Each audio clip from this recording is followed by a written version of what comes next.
ఎన్నో విమర్శలు, మరి ఆరోపణలు, సోషల్ మీడియా ప్రచారాలు ఎన్నెన్నో జరిగాయి.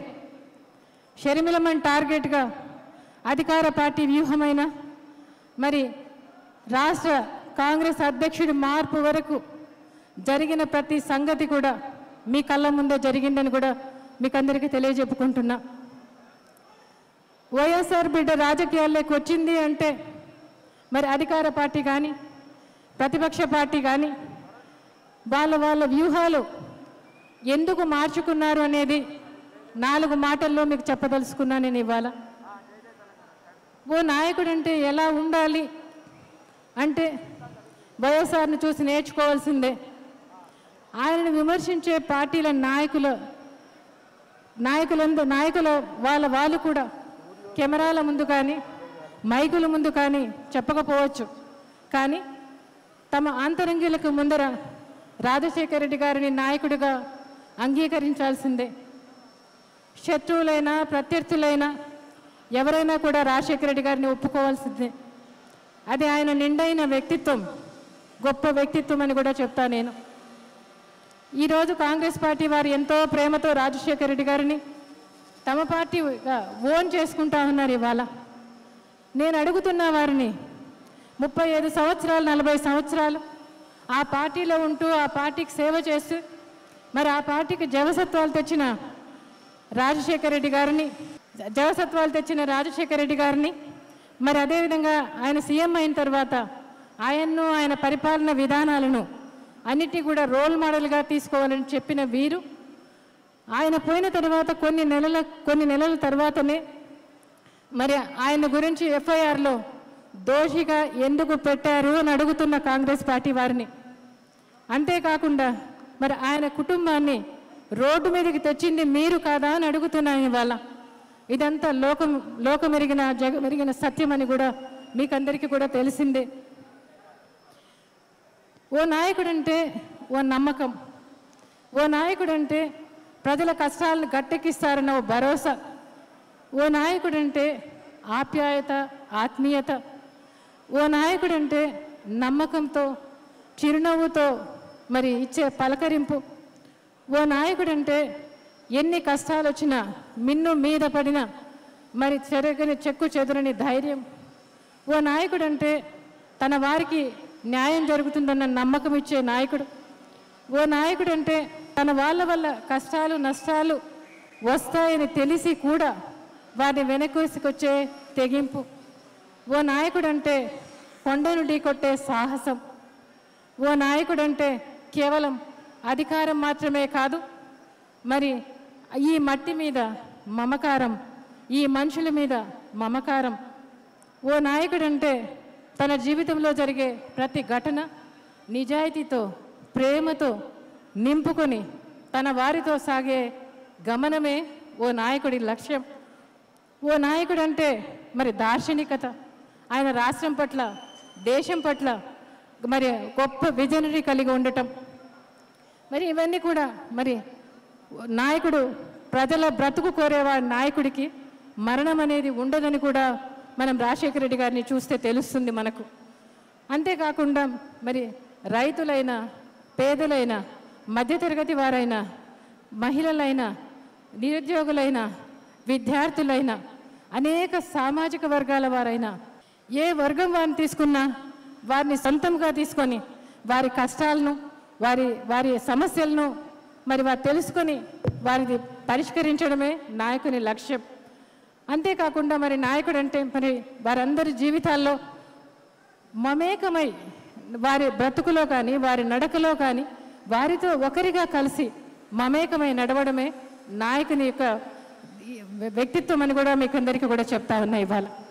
మరి అదేవిధంగా మరి ఏ వర్గాన్ని చూసినా ఎవరిని చూసినా కూడా కదిలిచ్చేది అదే ఉద్యోగ అవకాశాలు కల్పించడంలోనైనా ఉద్యోగ అవకాశాలు సృష్టించడమైనా మరి అదేవిధంగా మరి రైతులకు అండగా నిలిసే తనకు తానే మట్టి మనిషిగా ఆవిష్కరించుకోవడం అని కూడా చెప్తున్నా ఇవాళ.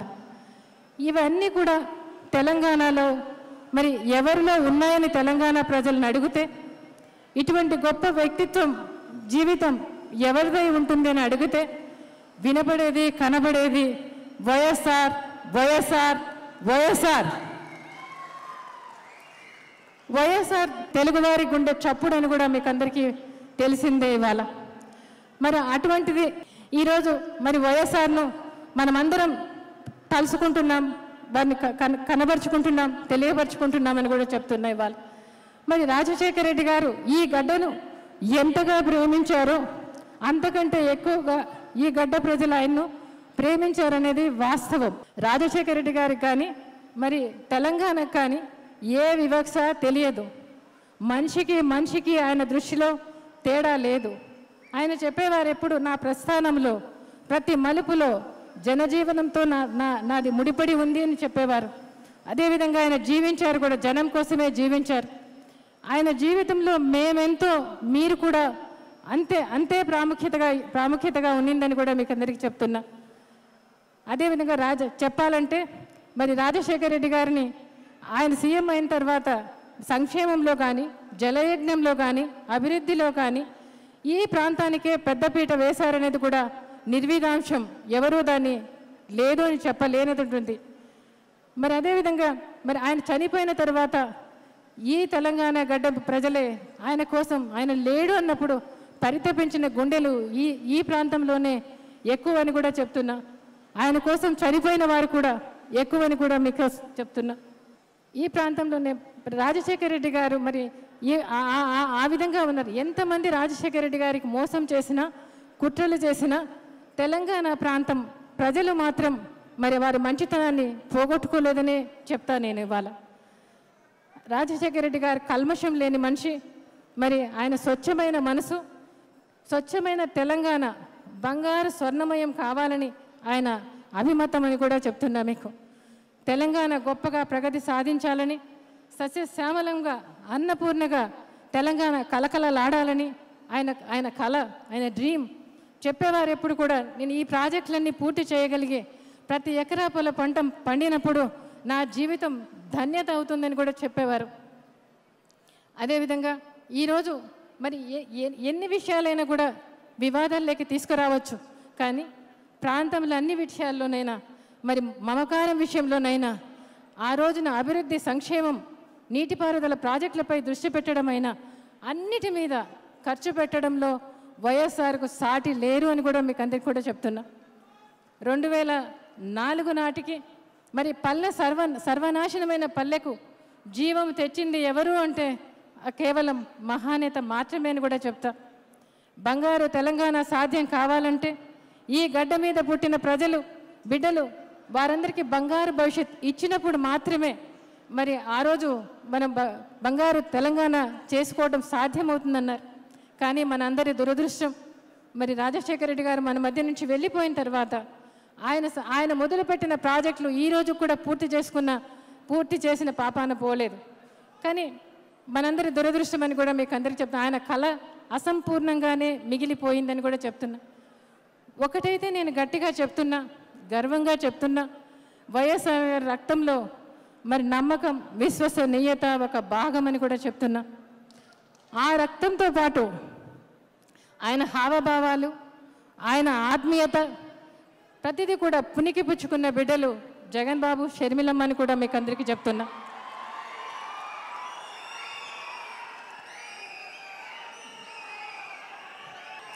జగన్ బాబు అయినా, షర్మిలమ్మ అయినా పట్టుదలకు, చిత్తశుద్ధికి వాళ్ళ నాన్నకు వారసులని కూడా చెప్తున్నా.